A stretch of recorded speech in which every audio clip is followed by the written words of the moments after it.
yang diterima begitu saja dari generasi ke generasi yang biasanya menentang cara-cara berpikir yang baru. Praktek-praktek keagamaan diterima begitu saja dari generasi ke generasi melalui tradisi-tradisi dan dipercayai sebagai kehendak Allah sehingga sulit diubah. Walau beberapa aspek dari agama bisa mendorong terjadinya perubahan sosial, namun ada juga elemen-elemen agama yang mempunyai andil sosial, namun ada juga andil yang menghambat terjadinya perubahan sosial yang cenderung mempertahankan status quo. Oke, lanjut.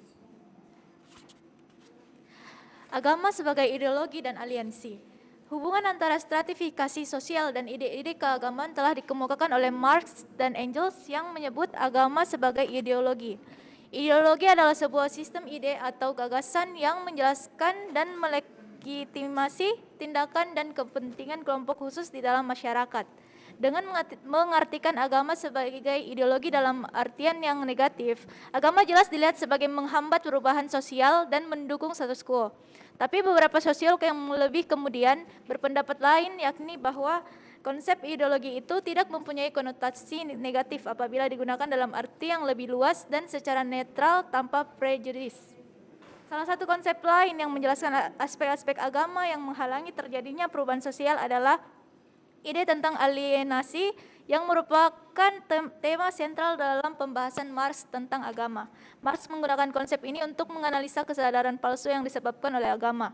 Agama menurut Marx adalah proyeksi keinginan dan kebutuhan manusia ke dalam sebuah alam fantasi. Alienasi agama dipahami sebagai refleksi atau pencerminan dari kesadaran palsu yang inheren atau melekat pada sistem sosial.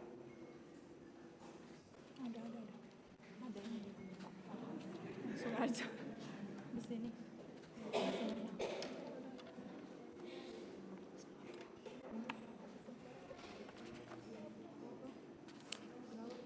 Ide-ide dan kepercayaan keagamaan merupakan aspek-aspek lain dari agama yang turut mempertahankan keberlangsungan sebuah status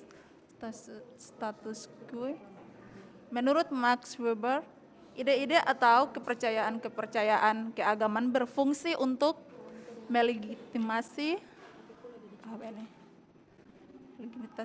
pengaturan-pengaturan sosial, khususnya sistem stratifikasi sosial di dalam masyarakat.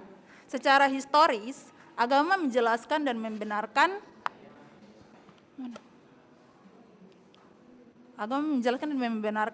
mengapa orang-orang berkuasa dan mempunyai privilege khusus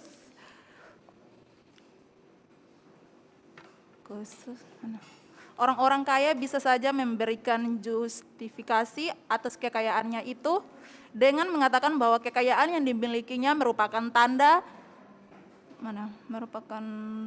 bahwa Allah memberkati usaha dan kerja keras mereka dan bukti bahwa mereka berkenan di hadapan Tuhan. Weber memperhatikan bahwa kebanyakan agama memiliki tudich baik terhadap keberuntungan atau orang-orang yang beruntung maupun terhadap kemalangan atau orang-orang yang kurang beruntung nasibnya, ya kan? Jadi bagi Weber, hubungan antara agama dan stratifikasi sosial tidak cuma didasarkan pada melegitimasi kekayaan material, tapi juga pada prestis sosial. Agama seringkali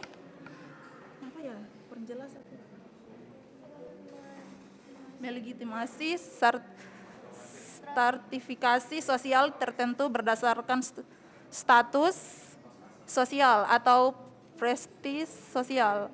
Orang-orang yang menikmati stratifikasi sosial yang tinggi karena memiliki status sosial atau privilege tertentu sulit menerima perubahan-perubahan yang dicanangkan.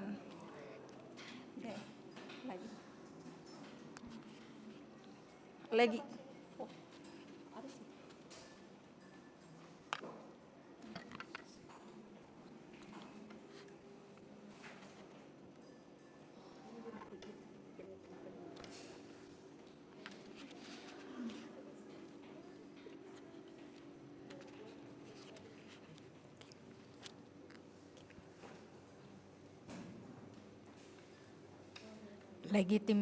legitimasi agama.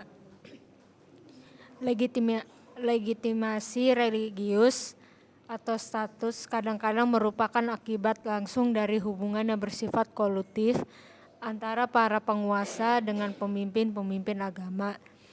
Para pemimpin agama seringkali memiliki kepentingan yang ingin mereka lindungi dengan membangun jalinan relasi dengan para pemimpin politik dan pengusaha.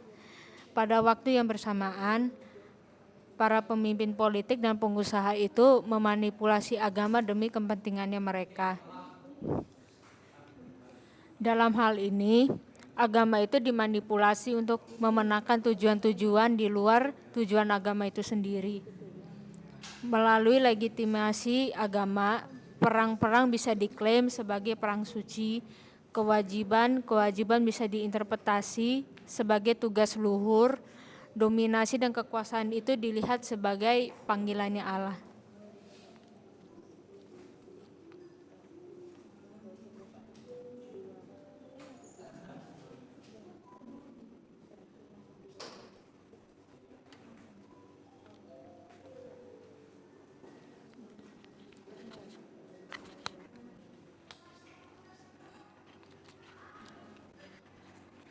Sosialisasi melalui ajaran agama. Agama tidak cukup memberi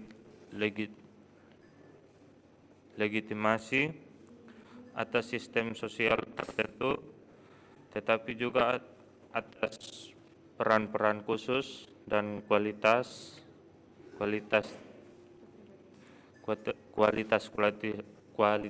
pribadian dengan mengikuti norma-norma moral yang diajari atau disosialisasikan oleh agama. Seorang individu lebih gampang menyesuaikan diri dengan tuntutan sistem atau struktur yang sering kali menguntungkan para pendukung. Status quo dengan norma-norma tertentu yang cocok dengan struktur yang sudah ada di dalam masyarakat.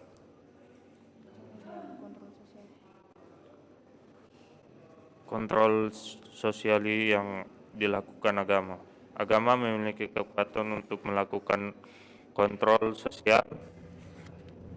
Kendati kontrol sosial bisa digunakan juga untuk menciptakan perubahan sosial. Namun, kontrol sosial pada dasarnya bersifat mempertahankan status quo. Sanksi yang diberikan terhadap orang-orang yang dianggap melakukan penyimpangan merupakan salah satu bentuk dari kontrol sosial. Bentuk-bentuk kontrol sosial dilakukan oleh kelompok-kelompok agama dapat bersifat formal dan dapat pula bersifat informal. Bentuk-bentuk kontrol sosial yang bersifat informal misalnya adalah ingin berhubungan dengan orang-orang yang melakukan penyimpangan, mempermalukan atau menjaga jarak dengan mereka. Tetapi kontrol yang bersifat internal dalam sebuah agama sangat penting. Seorang individu yang disosialisasikan dengan ke dalam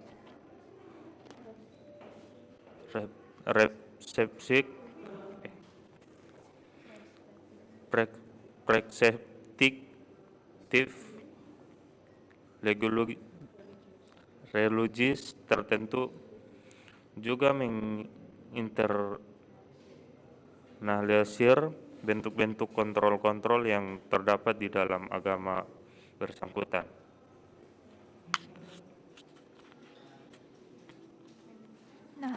Nah, aspek-aspek agama yang merangsang perubahan sosial. Agama dan dinamika sosial dari neo-Marxis. Para neo-Marx ini berpendapat bahwa agama bukanlah sesuatu yang bersifat pasif semata-mata sebagai hasil dari produksi relasi sosial, tetapi merupakan elemen yang aktif dari sebuah dinamika sosial, baik dalam mempengaruhi maupun dipengaruhi oleh sebuah proses sosial. Agama juga tidak selalu merupakan elemen yang subordinatif di dalam proses sosial, tetapi sering mempunyai peran yang penting dalam melahirkan dan menguatkan sebuah struktur sosial. Selanjutnya, agama tidak harus selalu dianggap sebagai fungsional, reproduktif, atau mungkin konservatif di dalam masyarakat. Tetapi dia seringkali menjadi saluran, bahkan satu-satunya saluran yang tersedia untuk menciptakan revolusi sosial seperti yang terjadi di Amerika Latin dengan teologi pembebasannya. Selanjutnya ide-ide keagamaan dari Max Weber. Ide-ide atau gagasan-gagasan yang berhubungan dengan kehidupan agama tidak secara langsung menciptakan perubahan. Sebaliknya, gagasan-gagasan itu bisa menciptakan perubahan di dalam masyarakat melalui orang-orang yang memanfaatkan gagasan-gagasan itu untuk melakukan aksi-aksi sosial guna membawa perubahan. Menurut Max Weber, ide-ide keagamaan yang bisa membawa perubahan sosial adalah ide-ide yang menciptakan terobosan baru, ide-ide yang menciptakan individualisme baru, dan ide-ide yang mampu menciptakan simbol-simbol yang merangsang terjadinya perubahan. Lanjut lagi. Oke, selanjutnya ialah ide-ide yang menciptakan terobosan baru. Secara khusus, Weber tertarik untuk mengetahui kapan di dalam sejarah muncul ide-ide yang merupakan terobosan baru. Menurut Weber, periode tersebut merupakan satu titik balik di mana situasi mendorong orang-orang untuk memilih cara bertindak baru atau tetap bertahan dalam cara-cara atau pola-pola yang sudah lama. Gerakan yang terarah kepada penemuan baru di dalam masyarakat adalah suatu terobosan. Weber mencatat bahwa agama secara historis merupakan kekuatan yang luar biasa di dalam menciptakan terobosan-terobosan tersebut di dalam masyarakat. Seperti Marx, Weber juga berpendapat bahwa motivasi yang mendorong seseorang untuk bertindak adalah kepentingan-kepentingan. Tetapi berbeda dari Marx, dia berpendapat bahwa kepentingan-kepentingan tersebut tidak harus selalu merupakan kepentingan ekonomi, melainkan juga kepentingan-kepentingan lainnya seperti kepentingan-kepentingan agama. Oke, ide-ide yang menciptakan individualisme baru. Weber berpendapat bahwa individualisme baru itu ditandai oleh kerja keras dan hidup hemat walaupun mereka berkecukupan. Sikap mental seperti ini dimungkinkan oleh interpretasi yang muncul pada awal Protestanisme yang melihat pekerjaan sebagai panggilan. Pekerjaan orang awam bukan klerus atau biarawati dianggap sebagai satu upaya untuk menjawab panggilan Allah. Jadi bukan hanya klerus atau biarawan atau biarawati yang menjawab panggilan Allah, tetapi juga orang-orang awam yang melakukan pekerjaannya juga menjawab panggilan Allah.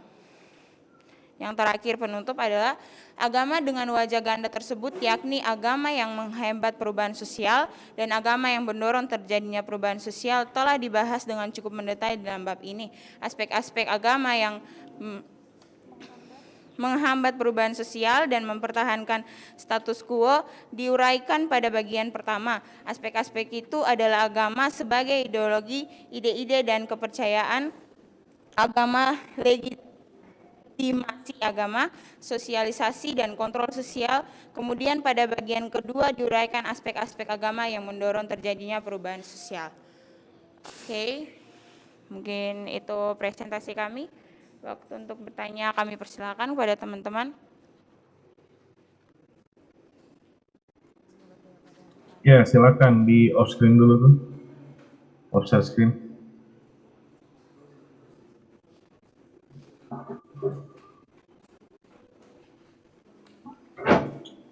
Oke ya, jadi kelompok ini sudah menjelaskan tentang hubungan agama dengan perubahan sosial ya. Karena agama sekali lagi, kalau kelompok lalu bilang seperti sisi mata uang ya, bisa menyebabkan kohesi, ya, lalu bisa menyebabkan konflik. Nah, dalam konteks yang kelompok sekarang, agama dan perubahan sosial, agama itu juga seperti dua sisi mata uang. Jadi di satu pihak itu bisa menghambat terjadinya perubahan sosial, tapi di sisi lain bisa menjadi katalisator, ya, bisa menjadi penyebab perubahan sosial. Ya, tadi beberapa yang menghambat ya, karena agama itu dibatasi hanya sebagai ideologi, sehingga agama cenderung kolot dan cenderung konservatif. Ya, seperti beberapa agama, ya dalam agama kita dulu lah sebelum reformasi, ya, kekuasaan tertinggi hanya dipegang oleh imam-imam. Alkitab dikuasai oleh imam-imam, ya, sehingga jemaat manut-manut aja. Ya, jadi kebenaran itu inputnya hanya dari para imam atau para pelayan. Nah, mulai zaman reformasi, zaman media cetak, ya, mulai terbukalah semua. Makanya setelah reformasi masuk kepada revolusi industri, masuk kepada abad pencerahan.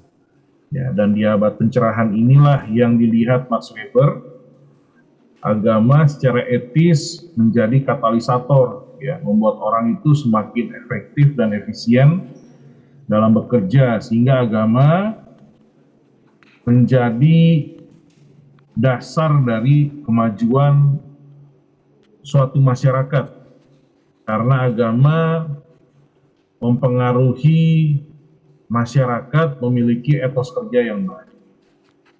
Ya. Jadi kalau di periode sebelumnya, sebelum revolusi industri, agama itu cenderung menghambat, ya, karena agama digunakan untuk kepentingan seorang atau sekelompok, sehingga Karl Marx akhirnya memberikan suatu kritik tajam, ya. Nah, sekarang agama di masanya Max Weber itu menjadi dasar dari kebangkitan masyarakat, karena agama memberikan suatu pemahaman yang baik dalam bekerja. Jadi etos kerja masyarakat lebih baik dan terjadi efektivitas dan juga efisiensi. Ya. Nah, baik, dari mahasiswa mungkin ada yang mau bertanya kepada kelompok, silakan, mengenai agama dan perubahan sosial.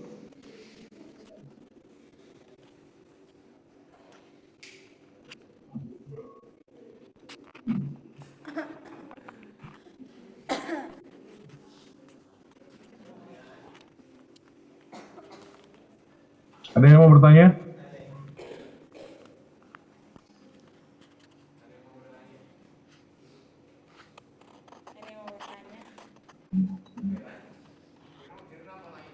Oke, kalau nggak ada yang bertanya, saya mau bertanya sama kelompok. Ya, menurut kelompok,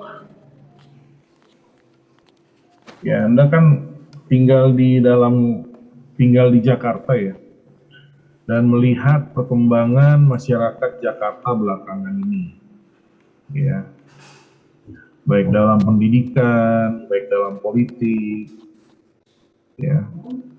Nah, menurut kelompok, bagaimana peran agama dalam perubahan sosial masyarakat? Ya, coba berikan contohnya lah. Kira-kira seperti apa yang Anda amati? Ada nggak perubahan sosial yang dipengaruhi oleh agama di masyarakat sekitar Anda? Silakan.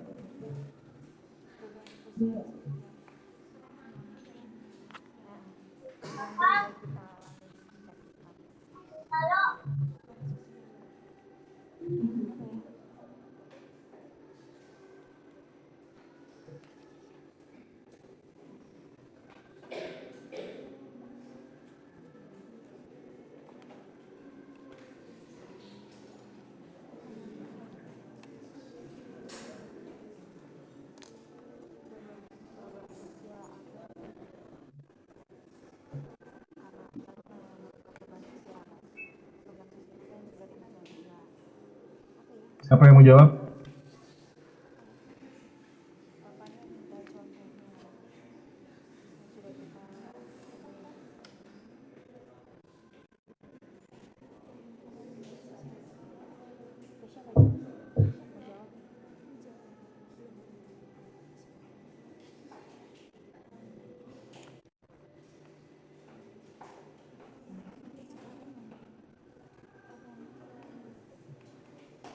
Ada nggak peran agama atau peran, ya kalau nggak peran agama, peran gereja lah yang kalian temukan, ya, yang menyebabkan perubahan sosial di masyarakat sekitar Anda? Kan kelompok sudah baca tuh, makanya bisa presentasi. Ya kan, menurut Anda nih, di masyarakat sekitar ada nggak contoh nyata, ya, di mana agama atau gereja itu berperan dalam perubahan sosial? Silakan.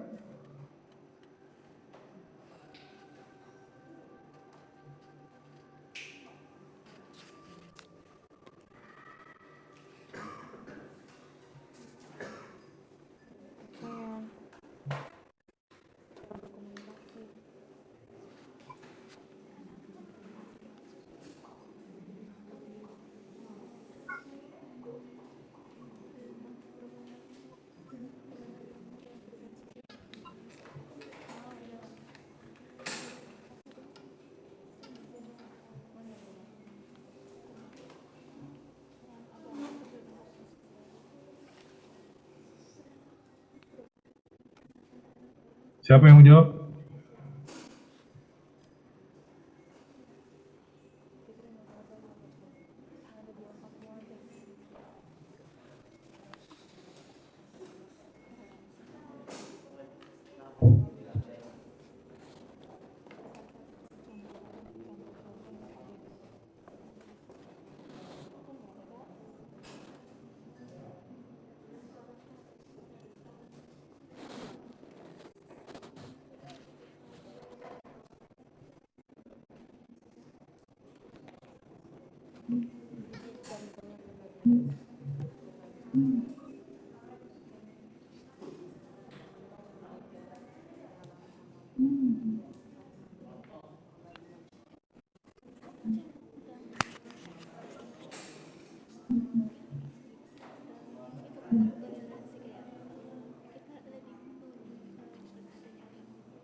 Oke, Pak.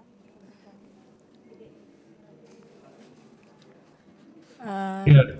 Nama siapa? Nama saya Kisya, Pak.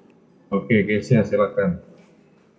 Tadi peran agama dalam perubahan sosial masyarakat itu menurut saya menyesuaikan moral masyarakat dalam beragama. Dan yang kedua, terjalinnya rasa saling toleransi antar perbedaan agama, Pak.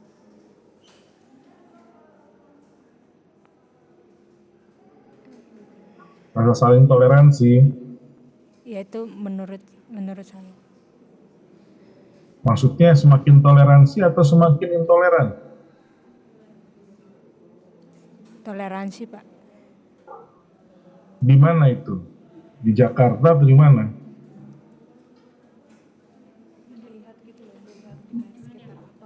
Justru yang saya lihat sebaliknya, loh. Justru karena salah satu agama, ya, terjadi perubahan sosial yang cukup terasa, yaitu masyarakat semakin intoleran. Dulu di tahun-tahun 90-an ya, masyarakat itu kalau hari-hari raya masih saling mengucapkan selamat hari raya dan saling mengunjungi. Ya, kalau lebaran yang Kristen diterima, kalau Natalan yang Islam juga diterima, mereka mengucapkan selamat sambil bawa kue. Tapi kalau sekarang coba, ada nggak praktek seperti itu kamu temukan di Jabodetabek? Tidak ada, Pak. Menurut kamu kenapa? Sudah mungkin ada, tapi sudah kelihatan sudah jarang dan bahkan sekarang itu banyak. Iya, betul, sudah jarang.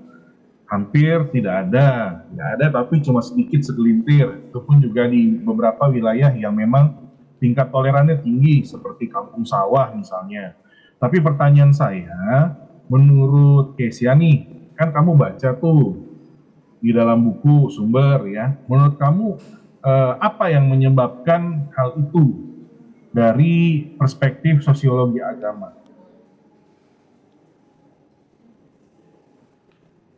Apa yang menyebabkan agama nih bisa membuat perubahan sosial dari yang toleran menjadi intoleran? Faktor apa menurut kamu kira-kira?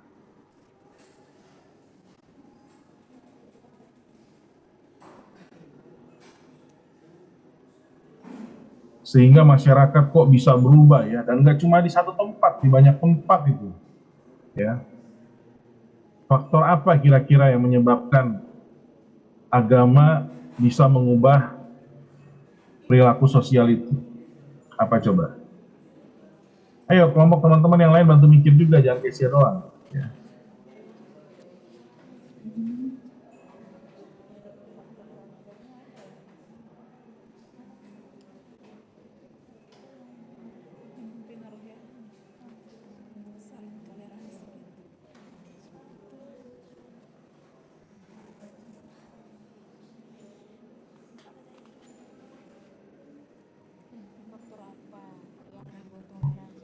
Itu udah contoh yang baik tadi tuh, dari dulu yang toleransi sekarang jadi cenderung intoleran.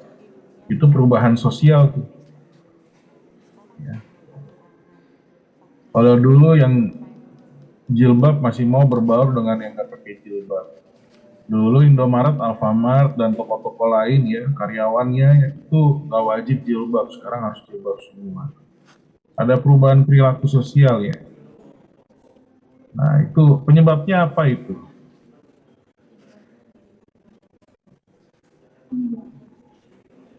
Ayo, kamu kan udah baca nih kelompoknya. Ada di situ.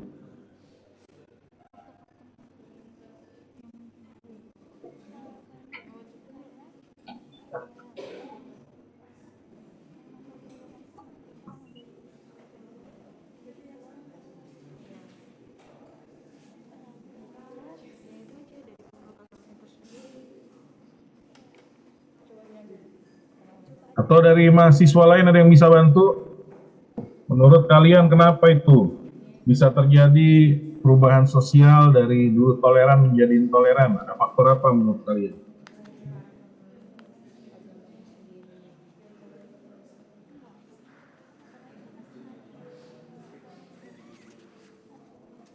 Griffin mana Griffin? Coba Griffin bisa bantu nggak?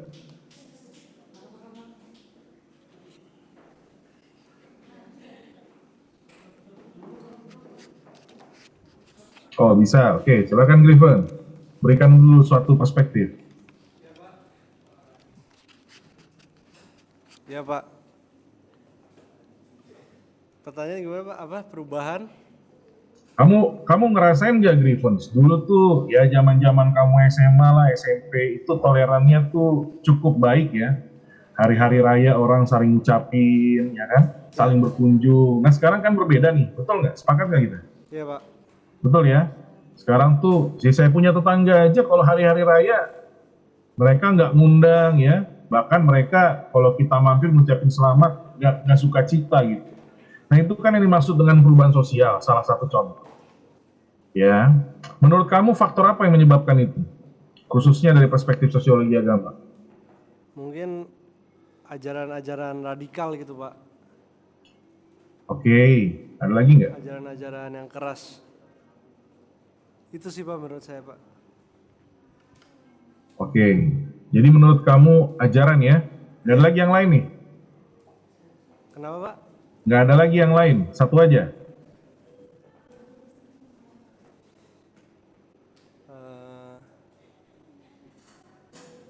Jawab aja nggak apa-apa, nanti kan namanya juga diskusi. Itu sih Pak, dan mungkin ya saya nggak tahu ini, cuman kalau menurut saya sih mungkin sosmed juga ada efeknya sih Pak. Sosmed ya, jadi balik lagi ajaran ya, karena kan penyebarannya sosmed ya. Iya. Oke, terima kasih untuk pengamatannya. Jadi, Coba sorry, Pak. kelompok, kamu lihat nomor 8.3.1. di buku. Apa di situ ditulis?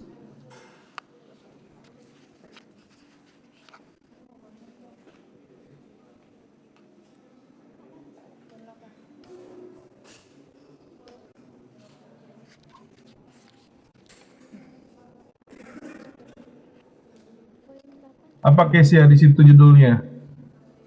Poin berapa, Pak? 8.3.1.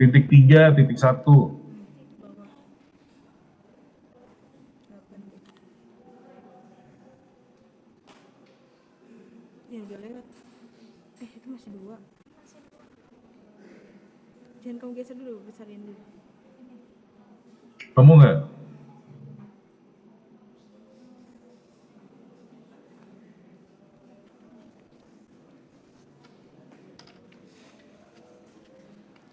Kualitas kepercayaan yang pada peraturan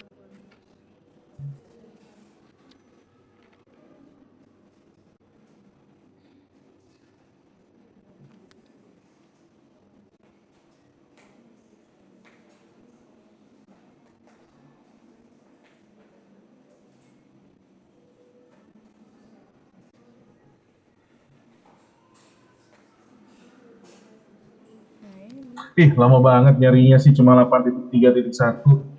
Udah, nggak usah dicari. udah dilihat, Pak. Kalian kelompok, saya kasih nilai ini aja lah. Di situ ada tulisan kualitas kepercayaan dan praktek kehidupan beragama. Ya. Jadi yang mempengaruhi perubahan sosial itu adalah kualitas sistem kepercayaan dan juga kualitas prakteknya. Di poin yang kedua di situ dikatakan bagaimana sistem kepercayaan tersebut mendefinisikan situasi sosial. Nah, ajaran-ajaran radikal dalam suatu agama itu meredefinisikan situasi sosial tapi dengan pemahaman yang berdasarkan kepentingan satu golongan. Ya. Situasi sosial yang tadinya ada silaturahmi ya didefinisikan menjadi suatu hal yang halal untuk haram bersilaturahmi dengan orang-orang kafir. Ya. Atau situasi sosial yang tadinya masyarakat majemuk itu dipersepsikan sebagai atau dibagi menjadi dua bagian antara orang kafir dengan orang yang seiman.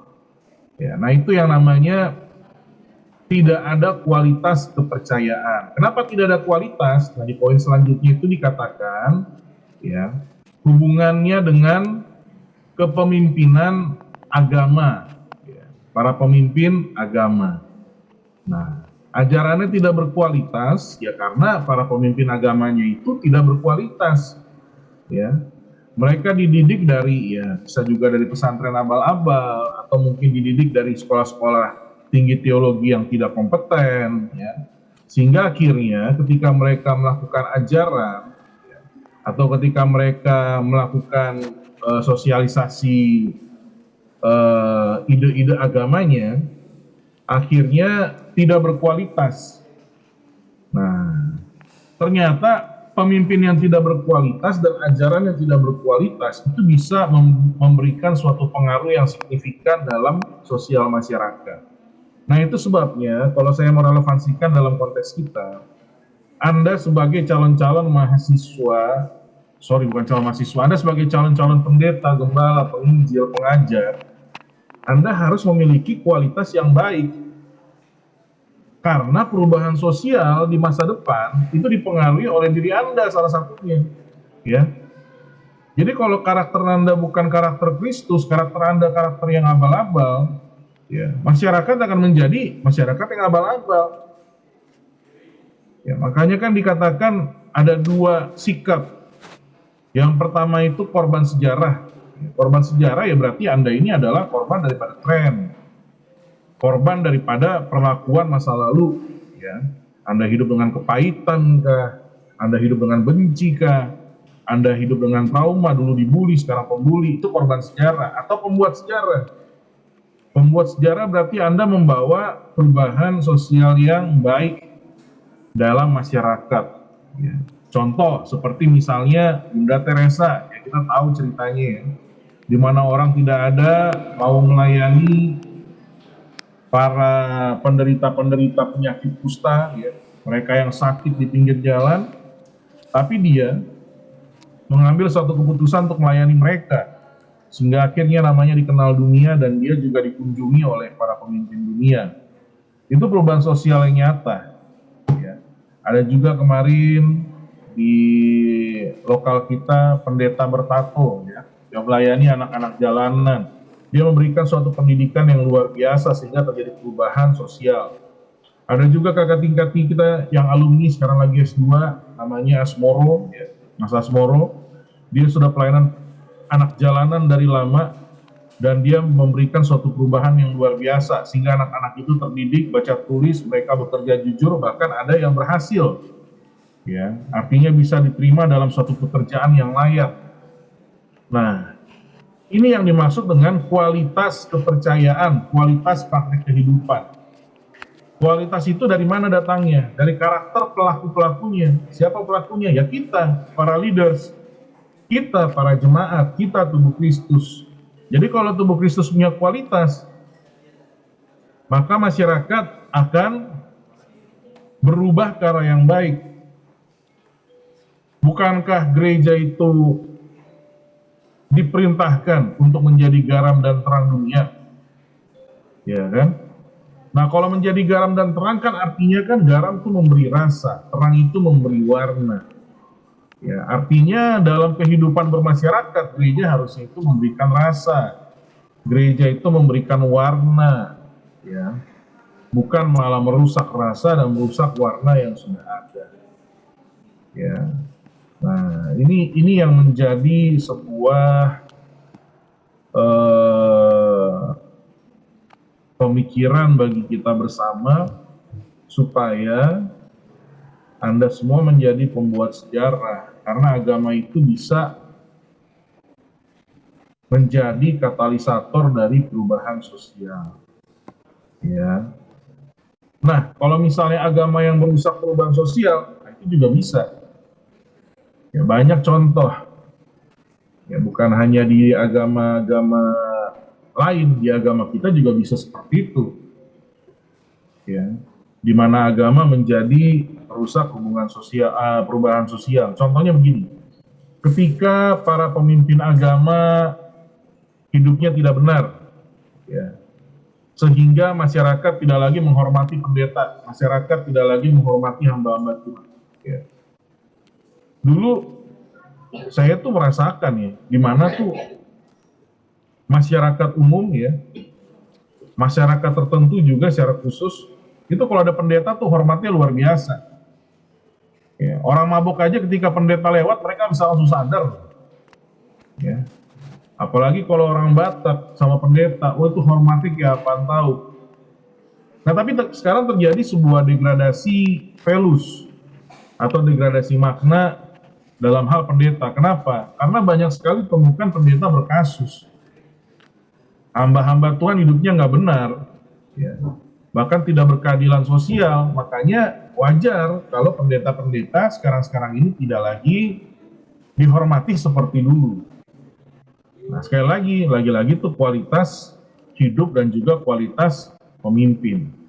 Termasuk juga gereja. Dulu masyarakat itu sangat welcome dengan gereja. Tidak ada yang penghambatan pembangunan gereja.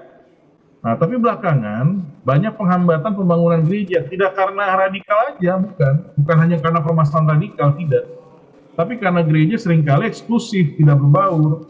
Ya, ketika mereka ada acara, sudah bikin macet, parkir makan jalan, tapi konsumsinya tidak dibagikan kepada masyarakat sekitar. Ya.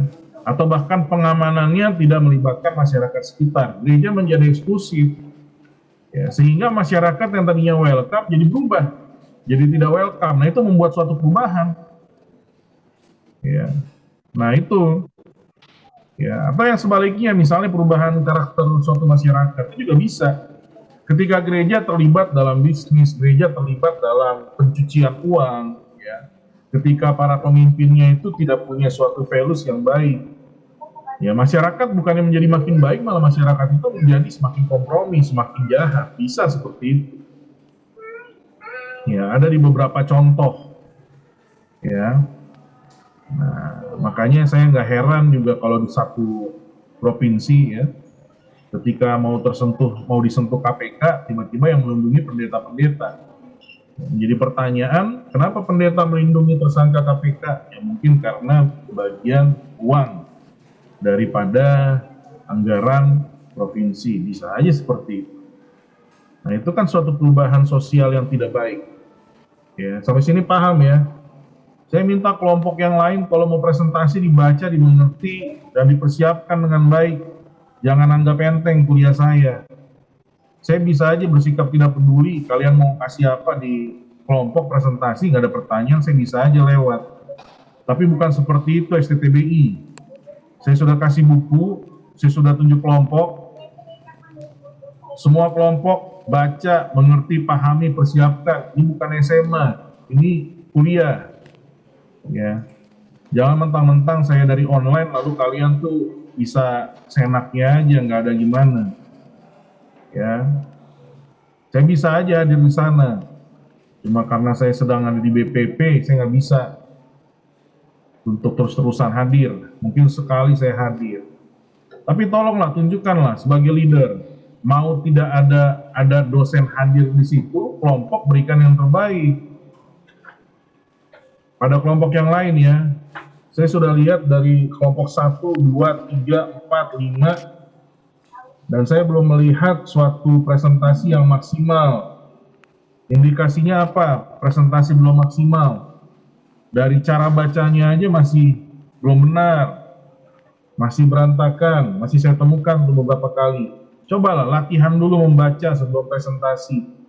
Saya nggak bisa bayangkan Anda mahasiswa diberikan kesempatan khotbah pakai PowerPoint, tapi Anda membaca PowerPoint masih tersendat-sendat, baca PowerPoint masih agak kesulitan. Aduh, saya nggak bisa bayangkan mau pelayan seperti apa Anda nanti.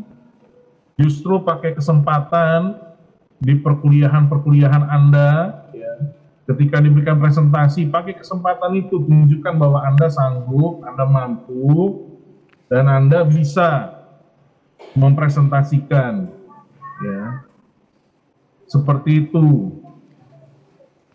Ya. Jadi STTBI harus menunjukkan yang terbaik.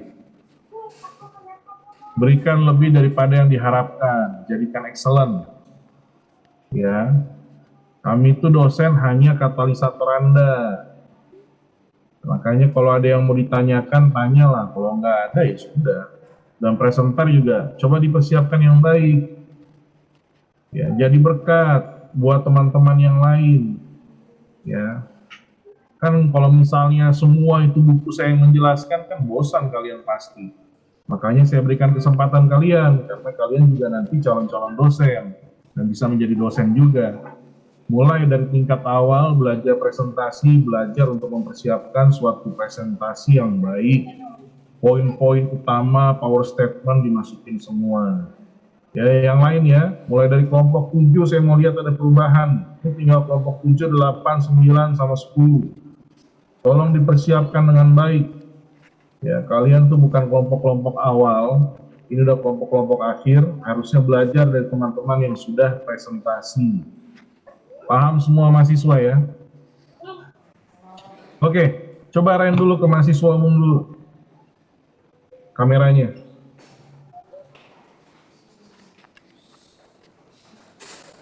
Sekarang saya mau tahu, ada pertanyaan nggak sebelum saya suruh kelompok ini mundur?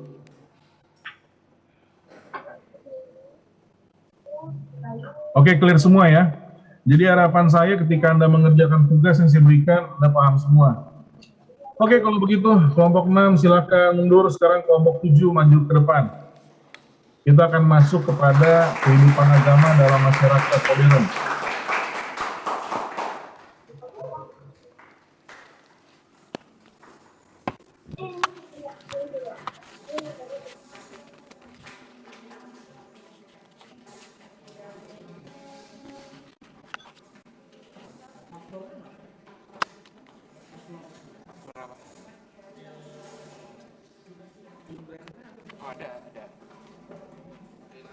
Ya, harapan saya kelompok 7 menjelaskan dengan baik ya. Gak usah buru-buru, pelan-pelan aja, waktunya sejam.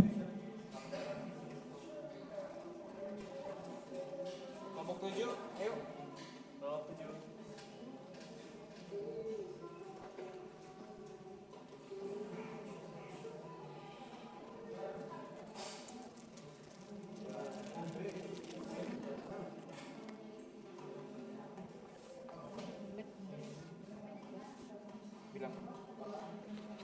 Oh ya udah nggak apa-apa.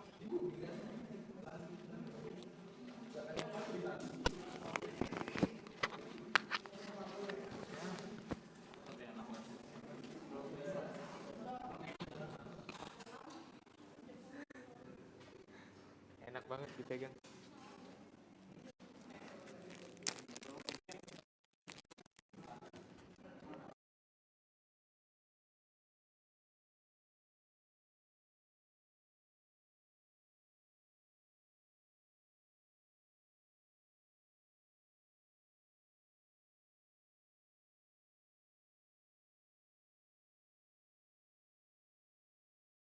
Kelompok 7 apakah sudah di depan?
Ya, kelompok 7 udah maju belum, Bu Nadi?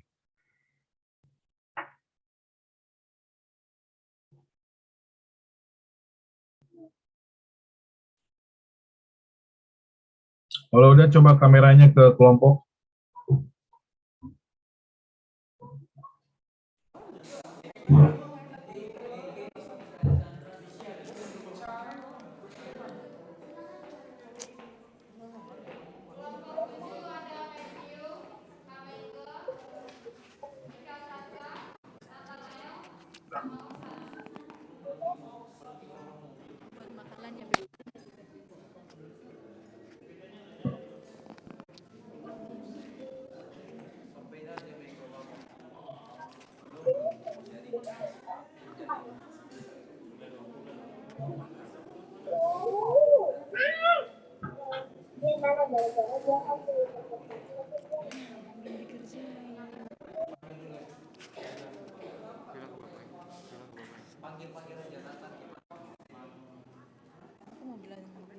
Bilangnya sama bapak.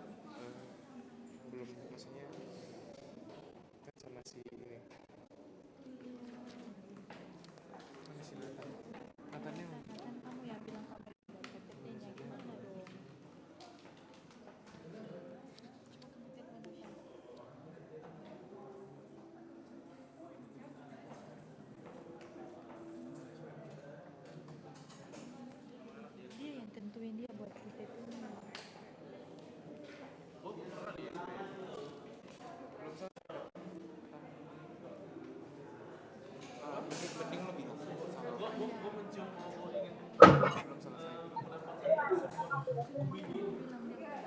Johan, itu udah siap belum itu? Kelompok 7. Coba diarahkan ke kelompok dulu. Belum siap katanya Pak. Kenapa? Belum siap, PPT-nya belum disusun katanya. Oh, PPT-nya malah belum? Iya. Aduh. Yang kelompok 7 angkat tangan, siapa aja nih? Si Matthew, Meike, Mikael, Nathanael. Oksana kan online nih. Nathanael juga yang online nih ya? Ini Meike Pak.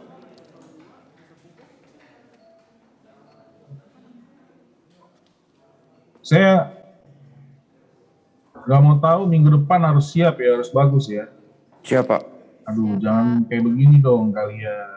Ya, kalau begitu, yang paling gak enak kelompok 1 dong. Ya, karena kelompok 1 langsung minggu depan mereka langsung siap, tapi kalian kelompok 7 udah sekian minggu belum siap juga. Gimana kalian ini? Jangan gitu dong cara kerjanya ya. Ini untung di perkuliahan saya nih. Kalau perkuliahan dosen lain kalian tuh langsung gagal. Ya, saya nggak mau tahu ya, minggu depan ya harus siap itu. Ya, kelompok 7 ya. Iya, Pak. Ya udah duduk kalian. Kok bisa PPT-nya bisa belum siap? Oke, mahasiswa. Hai. Sekali lagi ya, mengenai agama dan perubahan sosial, ada yang mau ditanyakan nggak? Atau ada yang mau didiskusikan nggak?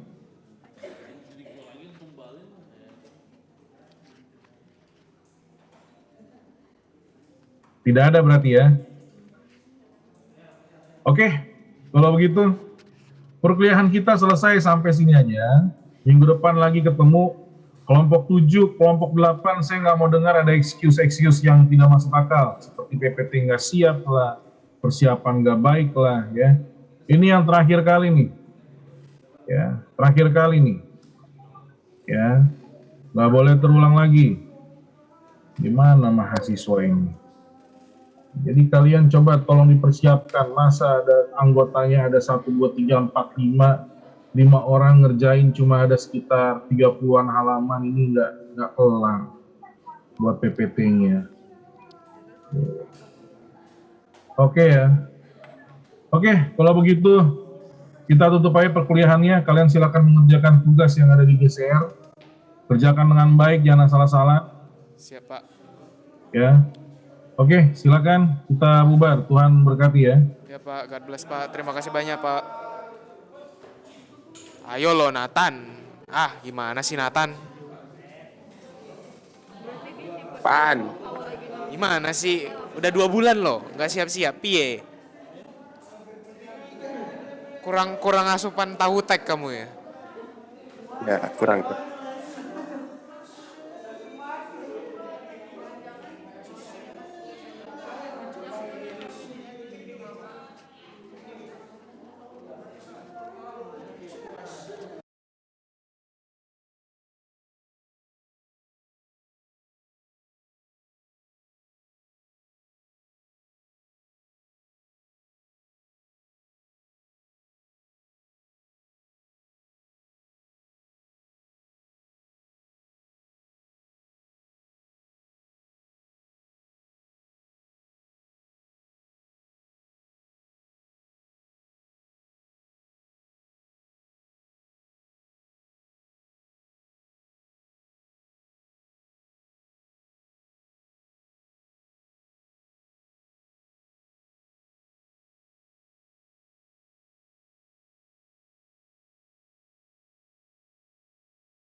kelihatan sih, gimana sih lo?